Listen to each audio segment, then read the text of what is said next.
A tropical trajectory brings a South Florida plant into and now north of the first coast. Joining us to talk about this shifting boundary of the red mangrove is Michael Adno. Michael lives in Sarasota. He's written for the New York Times, the New Yorker, and Rolling Stone, and his recent story about the migration of the red mangrove appeared in Scientific American. He joins us now via video. Good morning, Michael. Welcome back. Hey, Ann, thanks for having me. I'm so glad to talk to you. I want to start by talking about the red mangrove, its migration. You talk about it as a symbol of coastal resilience and then also a possible cause for concern. Can you kind of break down what the mangrove, what purpose it serves, and why it could be both things at the same time? So there's like 70 different species of mangroves around the world, but here in the United States, especially in Florida, we just have three. And so red, white, black, but essentially they're central to the tropics in terms of building land and protecting the coast. And they're also, essential to all these different types of species, fish, birds. And what's interesting is that as they're moving, that's changing these habitats. And to your point, there's resilience in the sense that it protects against storm surge, hurricane force winds, so on and so forth. But it's a cause for concern because as those mangroves move, they're replacing habitats that are critical to, say, you talk about Jacksonville, you think of salt marsh, they're going to replace Spartina grass at some point. So it's kind of this push pull. Yeah. And so your story really tracks this remarkable migration because for many, many years, people believed that, red mangrove in particular were basically confined to points south of South Florida and therefore south. And you have been looking at the way that it's moved, the way that people in the world of ecology or park service have followed it. And you actually were part of a discovery of just how far it has gone. Can you tell us a little bit about, what it was that you found and what these researchers are finding? So the story of their research is as fascinating as the research itself. And that is because basically the Smithsonian researcher named Ilka Feller, who goes by Candy, was called in 2002, 20 years ago, and she was asked to come look at this site near Merritt Island, which is, in between Kennedy Space Center, Cocoa Beach area. And there was this big expansion of black mangroves there. And so she drove up from Fort Pierce, where she lives, and she went to look. And this was the northern edge of where researchers believed, or ecologists believed, this plant could grow. And that's because they can't tolerate freezing temperatures. So they're kind of bound to the southern part of the subtropics and largely go throughout the tropics. But she went up to Merritt Island, and this plant is not supposed to be there, and it was everywhere. And then later that afternoon, she drove 70 miles north to Tomoka State Park in Ormond Beach, and she asked the park ranger, have you seen any mangroves in the salt marsh, a little shrubby plant? And the park ranger says, no, you have to go to South Florida to find mangroves. Anyway, Candy drove into the park and she found mangroves there. And then the next morning, she drove another 40 miles north, and just south of St. Augustine, she found black mangroves just south of St. Augustine near Matanzas. That's only 60 miles south of the Georgia border. So it was this really, remarkable find. And then over the last 20 years, what her and this big band of researchers have done is they've shown how two species, black and red mangroves, have consistently moved further and further north, far outside, the border of what they believe that plant could grow. And so, that continues. They found a really large black mangrove on the south end of Amelia Island in 2016. And then in 2021, they found a red mangrove a little further north in the Nassau River. And so that's exciting. That's this, clear story of climate change and how these plants are, tracing this journey.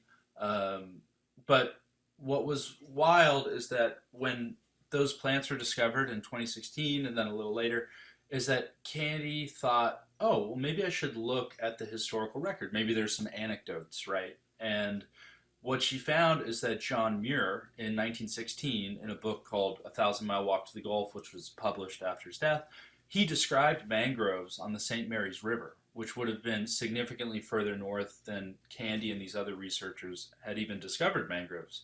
So, why a century ago were there mangroves there? And then she found another record that was in 1837, one in 1821, and then all the way back to 1788 of mangroves being there. So that ran counter to what they believed, that these mangroves had never grown there before.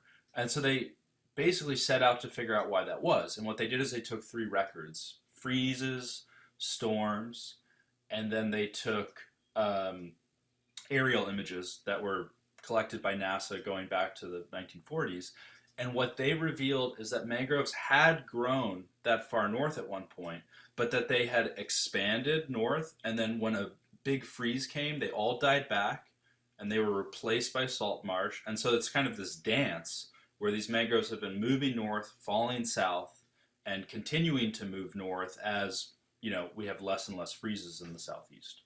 And so I think some would say, well, if it's part of the historical record going back to John Muir and earlier, um, how is this a function of climate change? I mean, if it's been happening and it was north of where we typically think of this population of mangroves growing, isn't it just part of a cyclical evolution?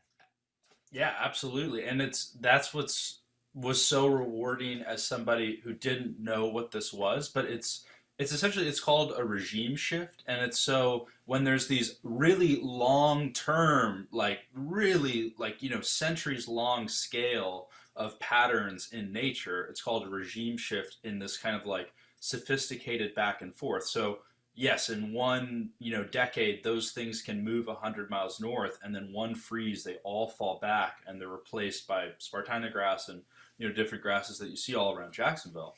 Um, but the difference now is that they're not just seeing a tiny shrub.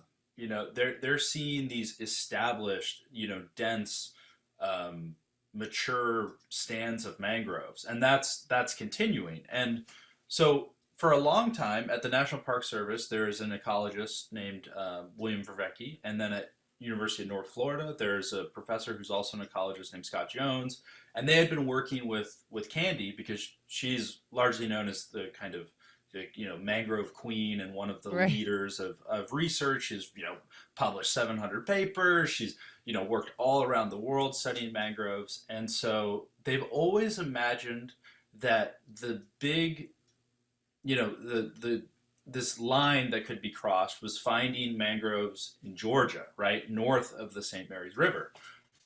So last year, it was January, they went looking, and I got to tag along. And that day they found 21 new northernmost mangroves. 19 of them were further north than previously discovered, and those were all in Florida, like around the Fernandina area. And then in the afternoon, we went into Georgia, and near St. Mary's, Georgia, just on the northern side of the river, they found the first black mangrove in Georgia. And that was like a remarkable find that had not been discussed in historical records. There's no anecdotal evidence of that. And that's what they had been looking for forever. So, I mean, when Scott and William, who goes by Ches, saw I mean, that's like a life changing career moment for them. Yeah, and you got to witness that, and so this really is a remarkable finding. Um, I wanna ask you though, I mean, it's almost like an Easter egg hunt when you're, recounting this trip up further north and finding these, and it's kind of exciting, um, and, maybe even a little bit celebratory to find these things, but ultimately, they do portend potential problems for those environments, those ecosystems that they're in.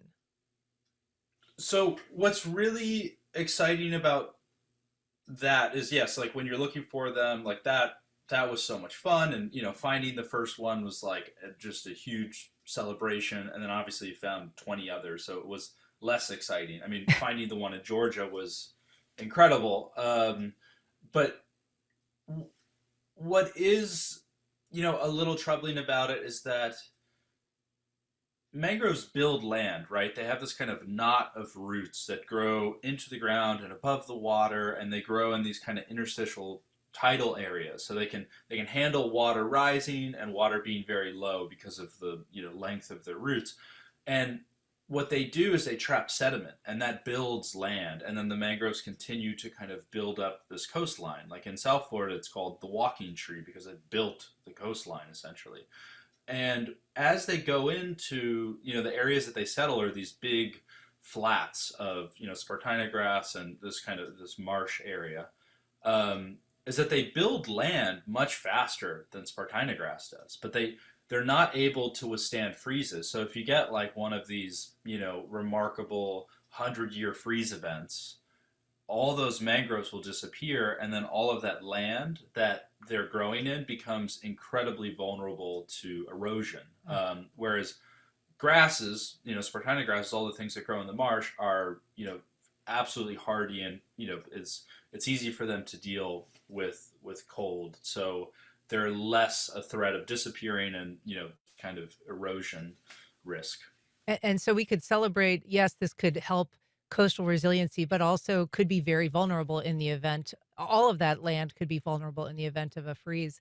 But I also want to ask you because, if it were to displace parts of the marsh or large portions of the marsh, there's also some birds that might fall victim to that. And it's something that you also reported on, eastern black rails, whimbrels, salt marsh sparrows, all of those depending on that Spartina environment.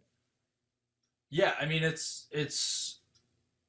it goes both ways. I mean, you're creating habitat for a lot of things. A lot of things are going to have more habitat, right? I mean, you have to think about there's this massive loss of mangroves around the world, so new ones are, that's a net. That's a great thing. But also things that are using the salt marsh, these open expanses are, they're losing habitat. So there are theories about what will happen there, but if you go to like just south of St. Augustine and you see how the salt marsh and mangroves are kind of interacting, is that you have this balance, and there's this, you know there still is open expanses, but then there are the kind of dense mangrove stands. And so it's not going to be that one is going to completely outpace and swallow the other. It's that there's kind of a mix of those things. And then even more complicated is that as those species that, these avian species that both use those kinds of habitats, as they overlap, then you kind of have this issue of what is their forage, like what are they eating? And they're both competing for that now suddenly. So at that point, it's a little bit theoretical of what's going to happen to those species. But it is this really interesting dance where it's going to bring a lot of species in. It's going to displace some. Where are they going to go? Well, Michael, It's we're kind of. gonna have to leave it there, but thank you so much. You can read his article in Scientific American. Appreciate you being here. Thanks, Anne.